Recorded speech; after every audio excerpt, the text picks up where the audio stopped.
On this week's boiler tip, we're going to take a look at floats on level controls. This is a McDonnell Miller 150 head, and it has a float that is buoyant in water and rising and falling. That will make or break the pump control, make or break the burner limit control circuit.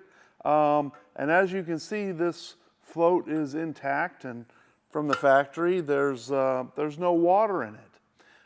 So how would we get water inside a float? Well, it happens.